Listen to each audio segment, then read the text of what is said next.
This is Leslie, founder of Doughnut Project. We'll do an official introduction again here in a second, but what is your morning routine, your coffee routine? And you're asking me, right? I'm asking you, yeah, Leslie.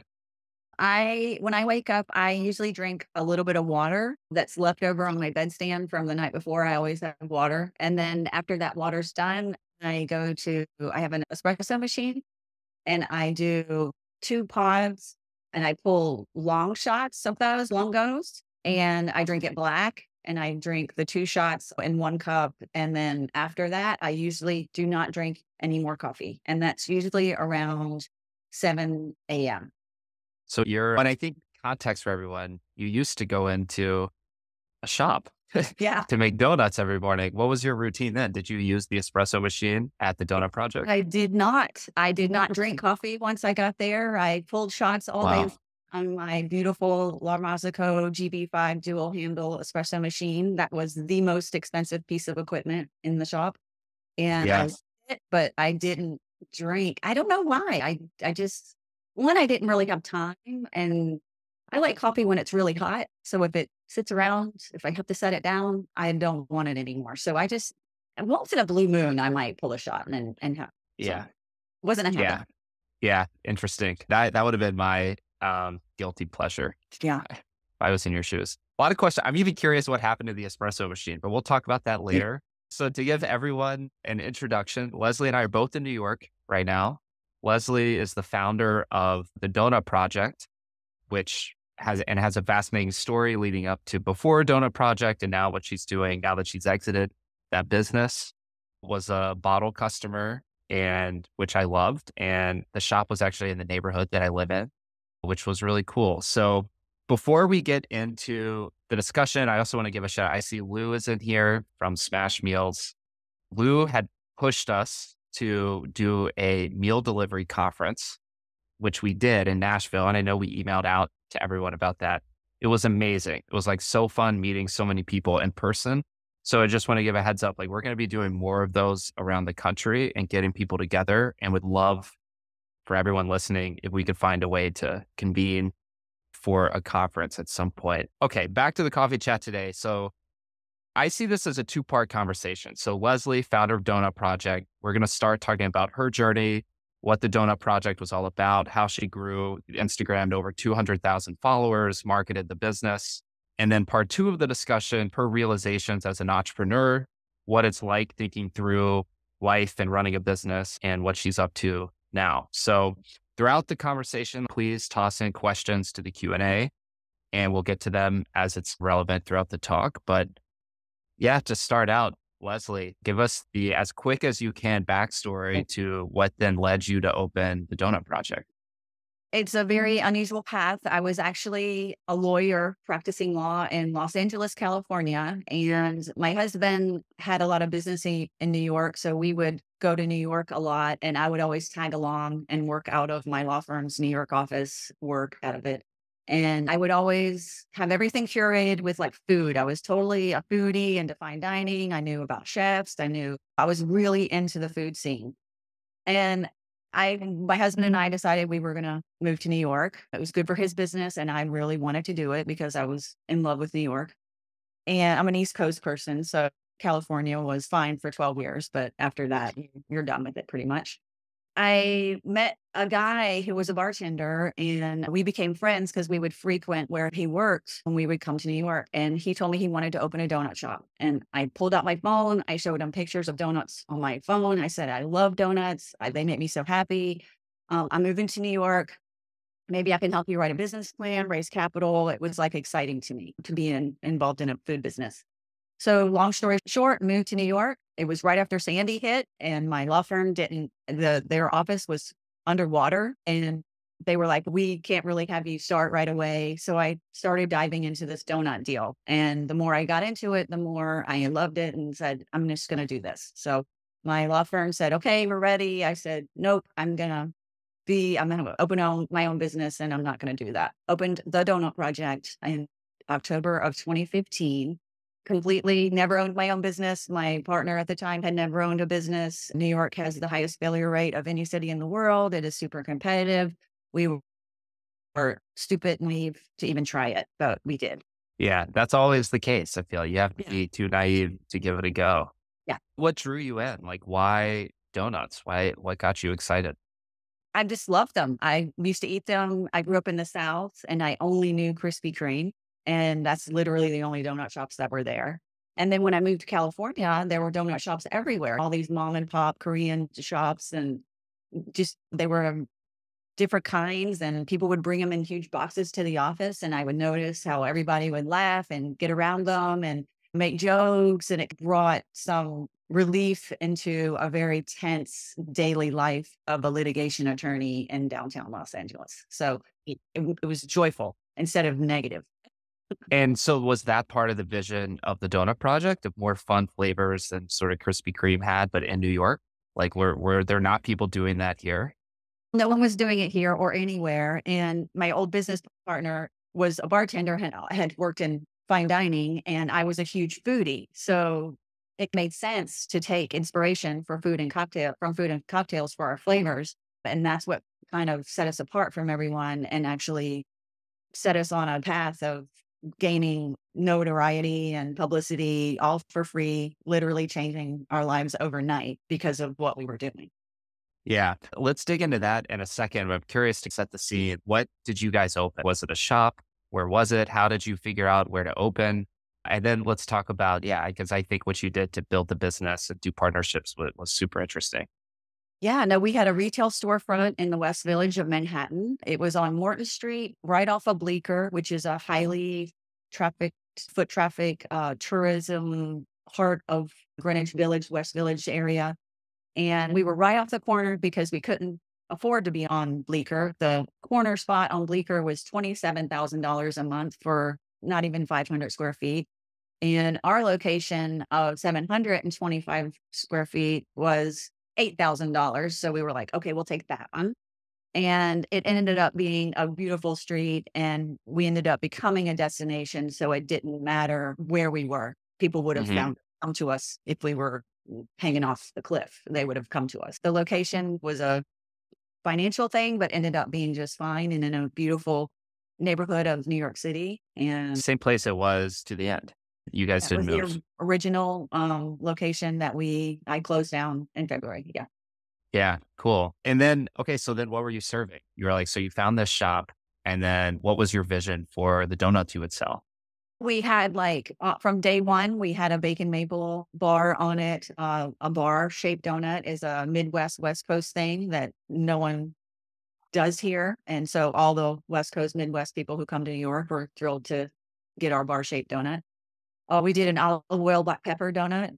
Nobody had ever heard of it ever. And we called it the Bronx. And it stayed on the menu the entire time. But a really important one was our beet and ricotta donut. We called it Those Beets Are Dope. And it was a ricotta filling and a beet glaze. We literally went to the bodega on the corner and got beets and cut off the greens and juiced the beets and made a glaze from it. And that's the donut that actually won us a donut competition when we were only 3 months old. I've had that one as well. And this is even this talk. I'm like, we should have told everyone to bring donuts because otherwise Yeah, we're that's going to be true. thinking about it the whole time. So then, okay, so you're 3 months in, you have all these flavors. Like, how did you think about marketing the business and actually growing? We had absolutely no money because when we signed the lease, they gave us 4 months free for us to do renovations. And the renovations, of course, took 6 months. We were literally paying rent for 2 months without getting any revenue. We were woefully undercapitalized. The whole thing should have crumbled many times, but it didn't, just from sheer determination. And I don't quit and I won't quit until it works. We had no money for advertising. And there was this little thing that was just becoming really popular, and it was called Instagram. And didn't have algorithms. You posted on Instagram and it could go out there and go viral. No, we would have videos go viral for 1 million views and just by posting, no paying, no whatever. Now it's almost impossible to do that. But at the time, food and Instagram was becoming a big thing. You started having people posting about food. This is 2015. That's how just not too long ago this all came about, foodies and influencers. So I just reached out to a couple people that seemed to like food and had food feeds and invited them to come taste the donuts. And if they liked them, please post about them. And that's what they did. So at the time, influencer is what they became. Yeah. Would love to get free products. So they were easy to get in and they would post on their feeds. So then you would get exposure to their followers as well. So that's organically, which is the only way I've ever done it, is how I grew our following. And It's then, crazy to think that's less than 10 years old. no, Like I it was know. 2015. Yeah. Yeah, I know. It's like how quickly we've gone to, it was the Wild West. You could post on there, and if you had 100,000 followers, all 100,000 followers would get that post. Nowadays, Right. that's, hey, yeah, it's a completely different ball game. So we were fortunate enough to get the publicity and press from Instagram when it was free and fair. So then what did you do? I know it's a different world now, but I think it's interesting going back and diagnosing, like, what were the strategies you used to grow your following? Because you're right, that especially back then, it was way less about going viral on like the Reels feed and more getting people to Reels didn't follow you. exist. Exactly. Yeah, it was just posts. So yeah, no, it all really came from inviting people to come taste. And there was this one influencer called Food Baby, Mike Chow, who at the time only had one child. And I invited him to come taste a donut that we were thinking about releasing on our menu because it was really crazy and outside of the box. And we were a little concerned that we were pushing the envelope a little bit too much. It was called the Everything Donut. And so he came and tasted the donut and he took one home and took a picture of it with his son's face in the middle of the donut hole and posted it on his feed. That afternoon, we got a call from Gothamist, which is a website here based in New York that was heavily into food and lifestyle and all that stuff. And they called the shop and they were like, "Hey, we just saw this donut on the feed. Can you tell us about it?" So we did a short story over the phone. And literally the next day we were like, okay, how many of these should we make? Because it's really weird. The Everything Donut, cream cheese clips, everything bagel topping on a donut. Literally the phone started ringing off the hook and it was ABC News, NBC News, papers from London. Every daytime TV show in New York City wanted it on their set to have filming with it. It literally changed our life overnight. We were 4 months old. Wow. It was insane. And again, nothing like that would happen today. It's really hard for anything like that to happen, but Yeah. The shock and awe, I feel it like, is changed gone. our life. Like, And with that press, the newspaper articles, the online articles, all of those articles funneled everyone to us and they followed us. And so we just grew our following for free, but through traditional forms of media that were keeping an eye on the social media. So it was mhm. a link to it. But yeah, so overnight we were known to the world. And then how did you see that happen and dream up or think about other ways to leverage Instagram and like beyond just the influencer stuff? Like, how did you think about, wow, we've got to keep building our following here? Or is that not really, was that not really your goal? I really wanted to, grow our following, but we were just so fortunate that we started getting requests to do collaborations and partnerships. I don't know if you want to talk about that now, but that's another way that we grew our following was that we would partner with other brands and do these special donuts for them. And they would have these huge PR teams that would coordinate all of this stuff to go along with the release of the donut. And we would send donuts to media and influencers. And so again, that would just continue to grow. We were touching more and more people's lives and they would become fans and our following would just grow and grow. So it was purposely done, but our growth came from our collaboration marketing tactics. Right. Yeah, I don't know if I knew that side of it because so for everyone listening, I think every week Leslie would feature, in my mind, it was a collab, like a new donut with a partner of some kind. And like you've worked with Jiffy, I know, and some other companies, but I didn't realize, and this was happening before there was even the word drop. Or I didn't realize it collaboration. or collab. Yeah. So there was I didn't realize the initial ones just came in from the press, like initially of let's partner together.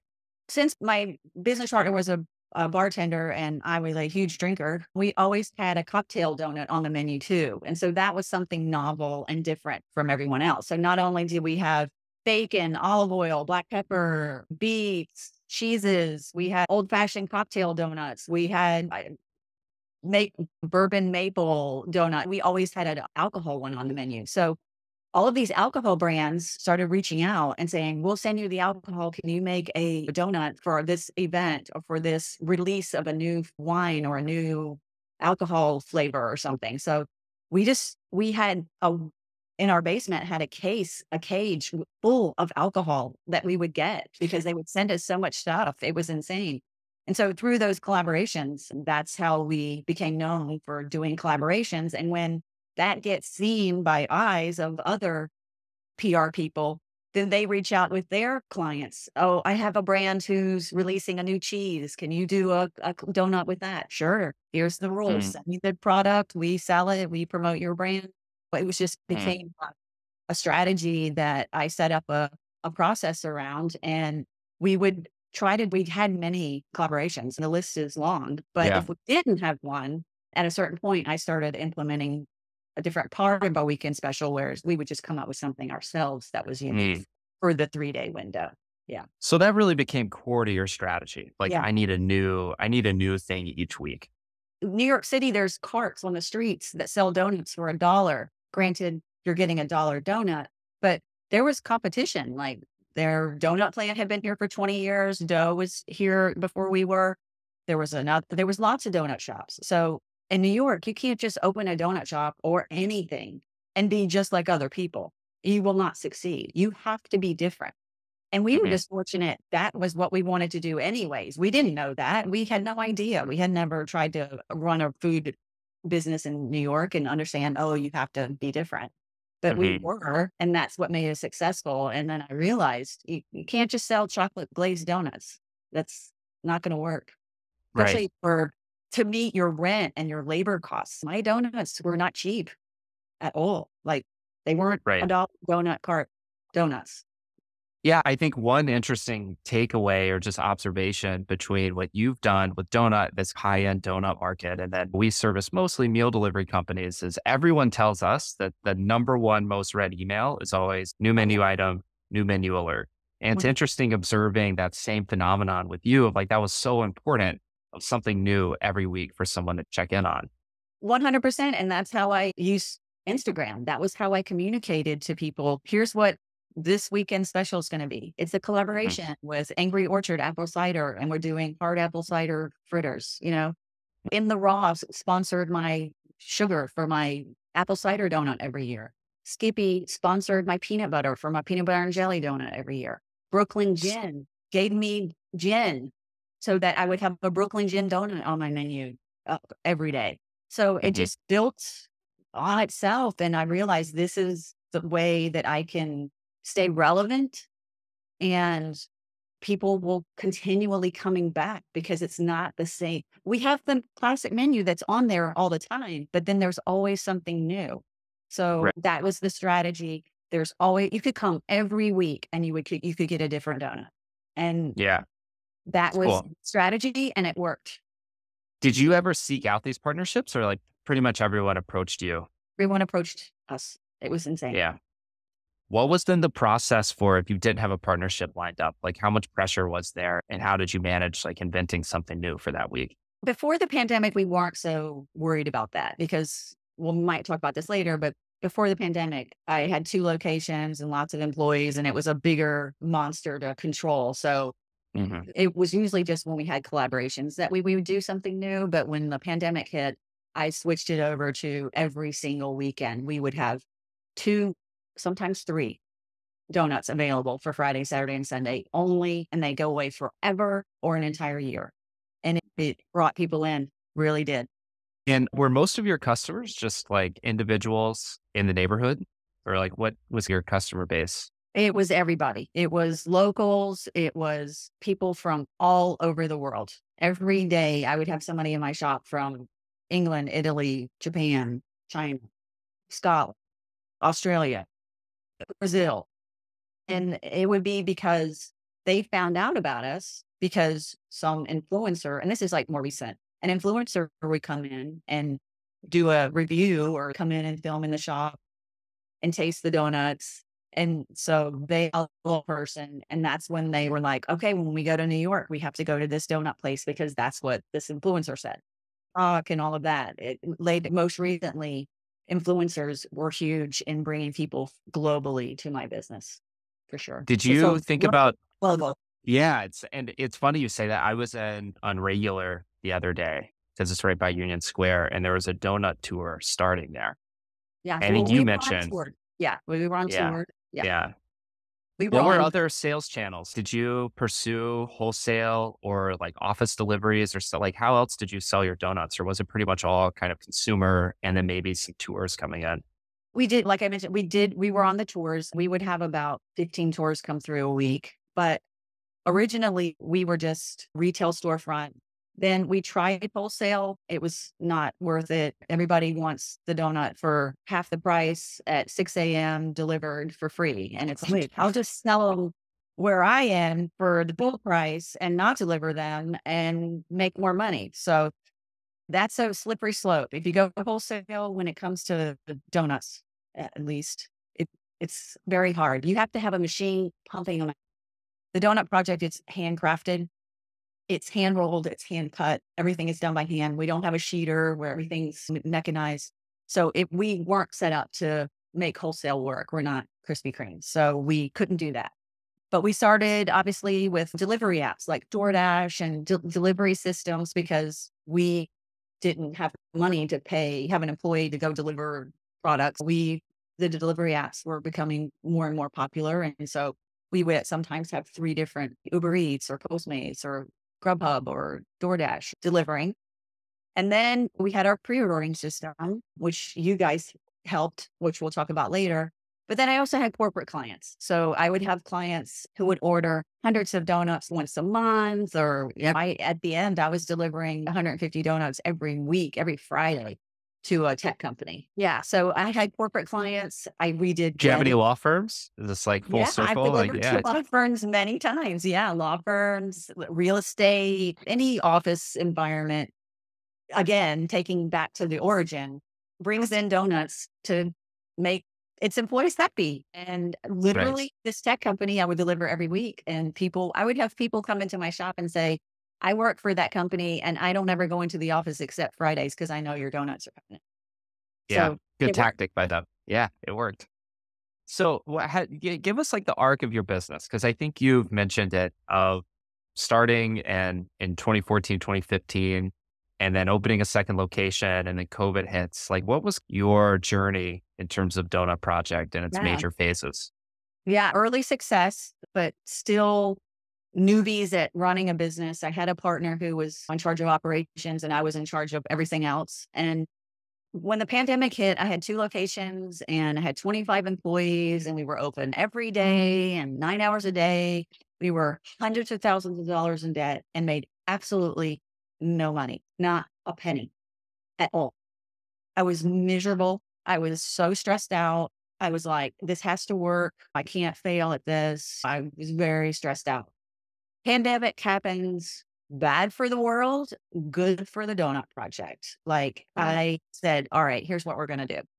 I closed the second location. Unfortunately, I had to lay off a lot of employees, and me and my old business partner and our head pastry chef just kept the one location, the original location open. We were open 5 days a week, 5 hours a day. So 25 hours. That was it.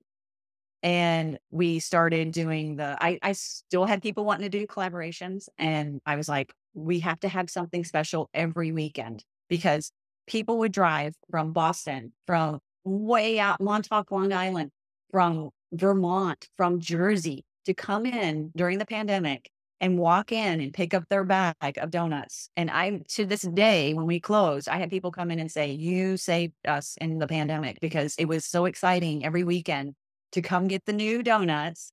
And it was like a little outdoor activity. We got in the car, we drove to you. And so the pandemic we became so popular because every weekend we had something new and fun. It would either be collaboration or something we came up with that was either like a pop culture reference or a nostalgic dessert. We went through a cinnamon roll phase where we did all these kind of cinnamon roll donuts. Like we did the Tiger King donut and how Tiger King was really popular on Netflix. And so we created a Tiger King. It blew people's minds. They were so excited to get these donuts.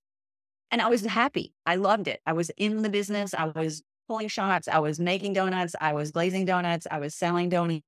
We were just three people running like chickens with their heads cut off.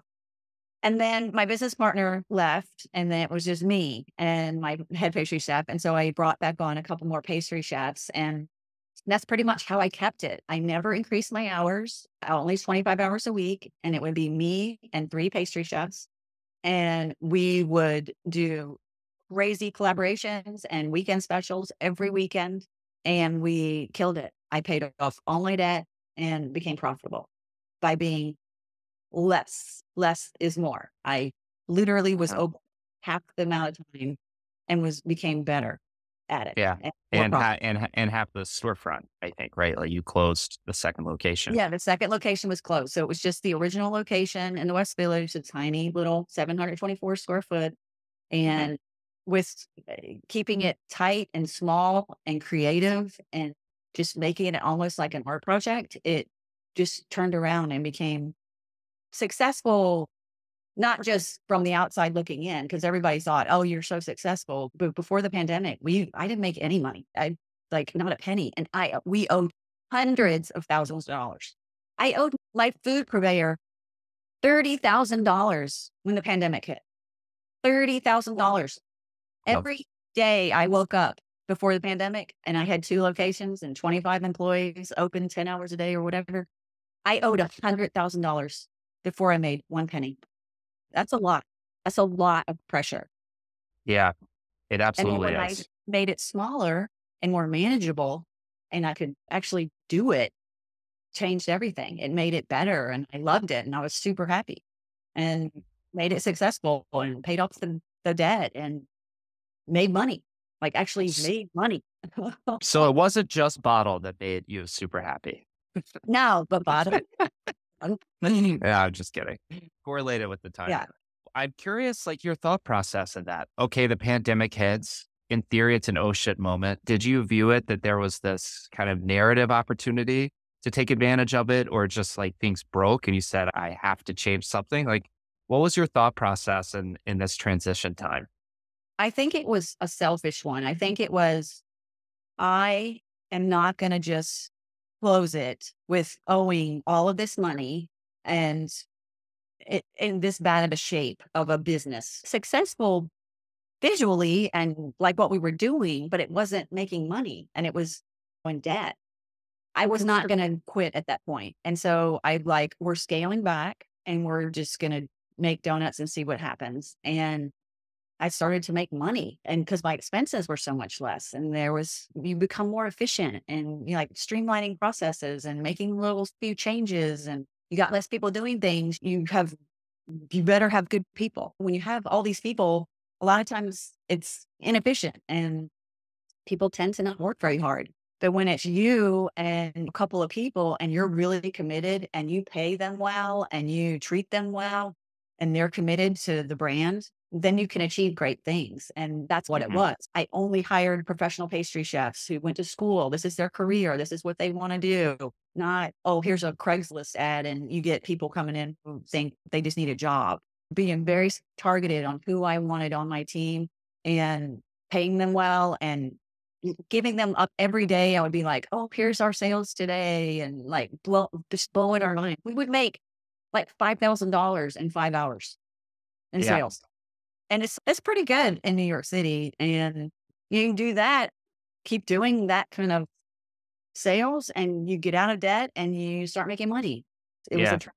a So really- I feel like your goal shifted, right? Yeah. Like your goal was, I don't know what it was before. Maybe you have insider reflection of what was your goal pre-pandemic. And then your goal changed to be about you, more of like, why am I doing this? Like the business should support Yeah. me and maybe not the other way around. The business before the pandemic, I was treading water to try to keep it not from drowning, but Mm. mental health wise and physical wise, I was drowning. I was very unhealthy, drank a lot and just, I don't know.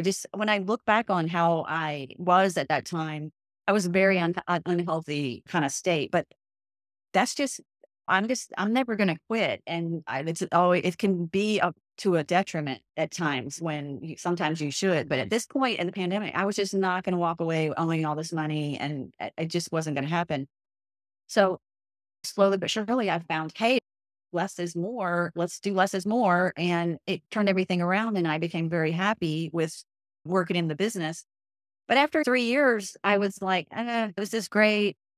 But am I going to do this the rest of my life? No, probably not. The lease was going to come up. And I'm like, I'm really going to sign another lease for this? It's been a great run, but I don't want to do it forever. I'm tied to this store in Manhattan. I could be working, or a lot of people can work from anywhere, or I don't know. I just started to reconsider, what do I want my life to be? And it's not going down to there and every day and serving coffee and donuts. Now people are like, well, you could hire somebody to do that. Sure. But then it changes the vibe. It changes. People liked coming in and talking with me and meeting. And this is the owner. Any small business that the owner is involved in, they're successful. Small businesses where the owner is not involved and they hire a bunch of people, think it's going to do everything for them, they will not be successful. It's just, that's what I've learned. And so I stayed in it to keep it successful. But then I was like, I'm ready to do other things. I'm going to move on to other interests. And so that Yeah. transition, nothing negative about my brand. I love it. And I was selfish about it because I had people want to buy it, but I was like, no, I'm just going Gonna keep it. to. Yeah. What helped you redo this framework and kind of self-evaluate of what your goals in life were? Because I think so many entrepreneurs, Andy and I included, find ourselves at moments like this in a business. And what have you found helpful to navigate these moments of uncertainty, of fear, of what should I do with my business and my life?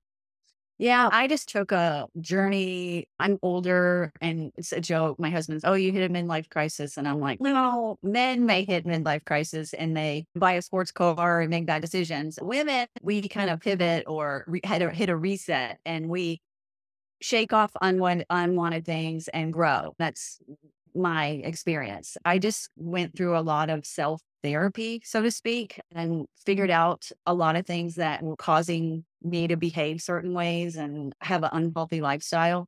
And I just really started to focus on my physical health and my mental health and my relationships with family, and just did this Freudian self therapy thing. And it really started to improve my life. I started learning about how the brain works and psychology, and I started studying philosophy, and just comes from that before the Doughnut project, where it was like putting on a show and talking to people and performing all day. I was doing research and writing and very intellectual kind of work. And so I started to dive back into reading and writing and stuff like that, and realized that I love my business, but it's time for me to move on to other things. I want to help other people. I'm just in the position where I can do what I want. And even though my business name made money, it wasn't like I was going to buy a Ferrari or buy a mansion with that money. It was Right. sustainable in New York City because I have a spouse who also has an income. If I was by myself and I was living off of that, then I probably wouldn't have closed it because I would have needed it to survive. But I was in a Right. position where I didn't need it to survive. And so I choose to do more fun things. Yeah. If you could start over, what do you think you got right? What would you do again? Well, definitely the marketing of collaborations and having weekend specials. Any food business. I mean, I food people all the time that aren't in the donut biz, but just any food, and just be creative, and you can't stay stagnant. You can't just have the same menu. Think about you go out to dinner and to a restaurant you frequent a lot. If they never ever change their menu, don't you start going somewhere else once in a while, because you can't have the same thing all the time. And so our, weekend specials were creative, and we would do lemon meringue pie donuts or tres leche cake donut, just bringing nostalgic feelings of happiness and to our customers so that they would want to come in and get it. Definitely the strategy of collaborations and weekend specials, and a unique take on donuts, pushing the envelope on what a donut can be is what I would do over for sure. All right. What's the opposite? What would you not do again? What are I would things you do think that differently? I have to have locations everywhere. I would never open that second location. New York City seems, if you don't live here and you think it's this huge place, it's not. It's very small. You can walk from one side of the island to the net to the other in no time. You don't need to have 4 locations. And I've seen that with a lot of coffee businesses here that have come and had 5, 10 locations within a year and they all fail. It's small enough that people will come to you. So I would not open a second location. And I I would, think that's more true than ever in New York. yeah, I don't know about other places, but with Google Maps and telling you how to get there and Uber, yeah. and But then I mean, it's like you can people jump on will the move around. subway and you can be uptown and jump on the subway and be in the West Village in 10 minutes. Exactly. What Exactly. it's not in LA where you have to get in a car and drive an hour and a half anywhere you want to go. So you're not going to go to the donut shop that's an hour and a half away. Of course not. But in New York, it makes sense. And so definitely wouldn't have a second location. And I definitely wouldn't have hired so many people my business partner thought you were supposed to hire people to do everything. And I'm like, in a sense, but there are certain things you have to keep a handle on. You have to know what's going on in the business or things just don't go. They just don't, especially in a fickle business like donuts. Every day we had nothing to sell. We had to make it. So you have to make sure somebody shows up in the morning to make the donuts. And when I had the second location, I had to have a guy drive a van through the middle of the city with donuts in it because the second location didn't have a kitchen. It was just a retail. These are all people you're depending on and they let you down for sure. And that was what was so hard and so stressful and made me so unhappy. So keeping it small, I would not try to make it a big deal. And just the uniqueness will always rule. And so I'm happy we did that. Yeah. So never anything mediocre or easy to do. You think it's easy Yeah. to do, you can hire people to do that. And that's not the case. Yeah. Yeah. What do you like? What's something that was just always a challenge for you in operating the business specifically? Like what Well, was like surprisingly challenging? the Labor. is the main thing. And before the pandemic, it was a nightmare. Like people stealing from you, not showing up, calling you out. And then after the pandemic, when I switched the pool of people that I was targeting to work for my brand, it was professional pastry chefs or they went to culinary school, people who had worked in restaurants. Like this was their chosen career. Have to pay them more money, obviously, because otherwise they're not going to work there. So it was just elevating. The labor was the hardest challenge. And how I counteracted that was changing the pool of people I was looking for and increasing the amount of money I paid them. Yeah. So what are you doing now? So yeah, context everyone, I guess, if you want to walk through your last month on Bottle was crazy. And at one point, Leslie caught us at like midnight or texted, I can't remember. God, we got to shut it off. We got to shut it off. I don't know how to shut it off. Getting so many Well, orders. okay, so to talk about Bottle, like Yeah. so we were so popular, but after the pandemic, we would take pre-orders and the pre-ordering system I had before didn't print out anything for me to tell me what the orders were. I had to manually calculate how many of this flavor we needed, how many of this flavor like every night I would spend an hour counting and tabulating results to know what we needed to do the next day. And I'm talking 50 pre-orders. Like we would cut it off at 50 because we couldn't handle more than that because we still had to have donuts for people walking in the door and we still had to have donuts for people on Uber Eats or Grubhub. It was a lot of planning that went into what we were going to do the next day because you don't want to make too many, you don't want to make too little because both are bad. But Bottle came and changed my life and the pre-ordering system produced reports that told me how many of each donut I needed. So literally added an hour to an hour and a half of my evening gave back to me because of Bottle. And that's how That's wonderful. awesome. Yeah. Yeah. That's awesome. Yeah. I love to hear it.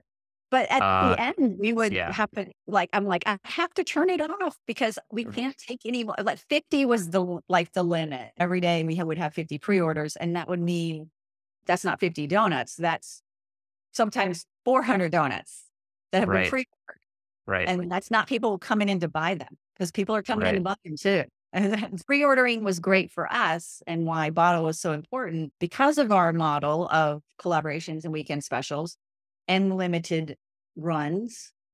People wanted to pre-order them because they wanted to secure them and they wanted to make sure they got their weekend special donut. So that's how you became so important, because of my business model. We wanted to encourage people to pre-order because it helped us learn, okay, we already have 400 sold. So we can expect to at least do double that, because we're going to have the walk-ins and the delivery apps. So it was helpful for us as a tool to know how much to make through your system. Yeah, I obviously love to hear that. I'm glad that we were as helpful as we were, apart from the shut it off bugs there at the end. But I was out of town your last weekend and I was just scrolling Instagram. I think I told you this.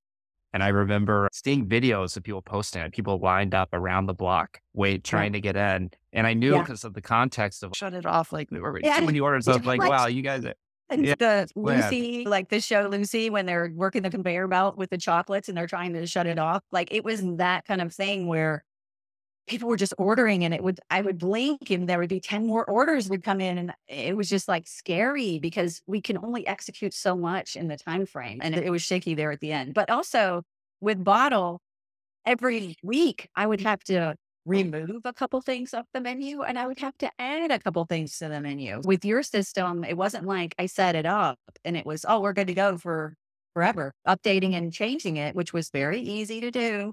And because we had a constantly changing menu, which was key right, to our success. So that right. was one that it worked Yeah. so well. That's awesome. I'm glad it was. But what I'm really driving for here is tell us about what you're up to now. So, like, you closed in February. Yes. What are your plans from here? I'm in the process of working with my head pastry chef. We are writing a cookbook for the brand. I've always kept the recipes very close to the chest. I get asked every day on Instagram DMs, please, can we buy your recipes? How do you make this? Blah, blah, blah. And I've always kept it very secretive because it's part of our intellectual property, which we do trademark through licensing locations. I have 3 locations in Saudi Arabia. But so I never gave anything away. But now we are in the process of converting all the recipes from mass production to home use. So you can make a dozen donuts versus 400. And so we're in the process of doing that. And I'm reliving everything, because I am going to include in the cookbook a lot of our weekend specials and our collaborations, just images of them and blurbs of what they were. So I'm reliving the brand as we speak by going through all of the images. I have over 40,000 images on my phone of donuts. We have Wow. done thousands of different options, and it's amazing. And so that's what I'm working on right now is a cookbook. I'm self-publishing it. I hope to have it out for Christmas, so that can be given as Christmas presents. It is for our customers. It is for other donut shops. It is for a lot of global customers as well. Everyone's interested in seeing our recipes. So that's what I'm working on.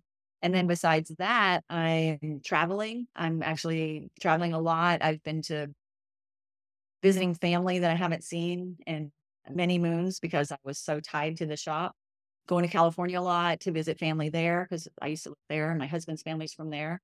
And we're going to England on Friday, spending a couple weeks there. We love England. I have a lot of food connections there with other donut brands and ice cream brands that I go visit friends and stuff. So just traveling, writing, and falling in love with living. I love that quote, and it's Martha Stewart said it, and I'm trying to strive to model that, is to fall in love with living. And so every day making the best of whatever is coming. I love that. What advice would you have for entrepreneurs, either operating their own Entrepreneur. business or thinking about Yeah.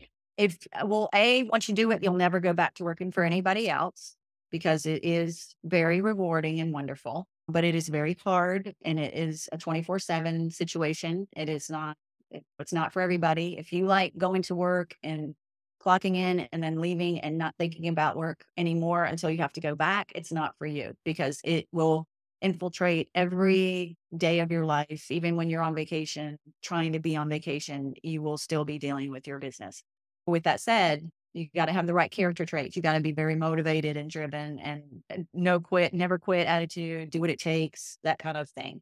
You also need to love what it's about. If I was selling, I don't know, cell phones, if I had a cell phone store, I would probably not be very happy with it. I don't really care about cell phones, but I loved donuts and they were fun and I got to be creative with it. And it touched on my passions of art. I studied art in undergrad and food. I was a huge foodie, so I got into it in the first place. So it touched, and I love like fashion and I like creative things. So it touched on Mhm. all of those and it allowed me to go from reading and writing in a room by myself in my office for 10 hours a day to creating works of art and interacting with people and being on TV shows and videos and filming and creating content. And it was a creative outlet for me. So you need to make sure you like what the business is.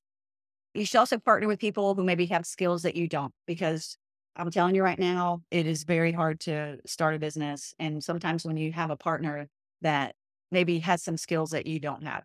I was very structured, came from legal profession. My old business partner was from the food world, so he brought that knowledge. So it if I had done it, if we were both like me, it would have failed. If we were both like him, it would have failed. So sometimes you have to partner with people who are a little different than you, but you also have to make sure that they have the same work ethic you have, because otherwise you're going to take on more than what you should because the other person is not carrying their weight. So love it.